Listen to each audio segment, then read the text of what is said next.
سڵاوتان لێبێت لە شارپرێسەوە پوختەی هەواڵی ئەمڕۆتان پێشکەش دەکەم. سەرۆکی دیوانی ئەنجومەنی وەزیرانی هەرێم ئاشکرای کرد مەسرور بارزانی نامەیەکی تایبەتی بۆ محەممەد شیع سوودانی ناردووە بۆ ناردنی سێ موچەی کۆتایی ئەمساڵ. ومێت سەباح سەرۆکی دیوانی ئەنجومەنی وەزیرانی هەرێم لە لێدوانێکی ڕۆژنامەوانیدا لە کەرکووک ڕایگەیاند گفتوگۆکانی نێوان حکوومەتی هەرێم لەگەڵ حکوومەتی فێدرالی گشتگیرن و پەیوەستن بە دۆسیەی نەوت و بودجە و ناوچە کوردستانیەکانی دەرەوەی ئیدارەی هەرێم. ئەو بەرپرسەی حکوومەتی هەرێم ئاشکراشی کرد مەسرور بارزانی نامەی فەرمی بۆ محەممەد شیع سوودانی سەرۆک وەزیرانی عێراق ناردووە بۆ ئەوەی بۆ ماوەی سێ مانگی دیکەی ساڵی 2023 بۆ هەر مانگێک 700 ملیار دیناری دیکە بنێرن. ئەم بابەتە بووەتە خاڵی استراتیژی حکوومەتی هەرێم لە گفتوگۆکانی لەگەڵ حکوومەتی فێدرالی. بەشێک لەو کەسانەی بۆ ئەم ساڵ فرۆژگای خوێندنگەکانی ڕانیان وەرگرت بوو گرتبوونەوە و داوای وەرگرتنەوەی پارەکانیان دەکەن.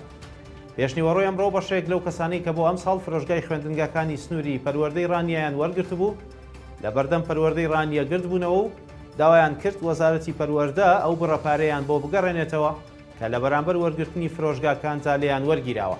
ئەو کەسانە ئاماژەیان بۆ ئەوش کرد لە مانگی هەشتەوە پارەیەکی زۆریان لێ وەرگیراوە و بەهۆی بایکۆتەوە بێ ئیش ماونەتەوە. داواکاری ئەو کەسانە لە کاتێکدایە بەهۆی بایکۆتی مامۆستایانەوە لە سنووری سلێمانی و هەڵەبجە و ڕاپەڕین و گەرمیان تاوەکو ئێستا دەوامی خوێندنی ئەم ساڵ دەستی پێ نەکردوێتەوە و دیاریش نییە کەی ناوەندەکانی خوێندن دەکرێنەوە.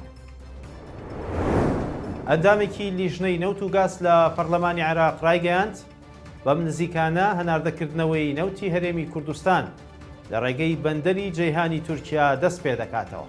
زرخام مالیکی ئەندامی لیژنەی نەوت و گاز لە پەرلەمانی عێراق ڕایگەیاند گفتوگۆکانی نێوان هەولێر و بەغدا و ئەنقەرە لەبارەی دەستپێکردنەوەی هەناردەکردنی نەوتی هەرێمی کوردستان لە ڕێگەی بەندەری جەیهانی تورکی بەردەوامە.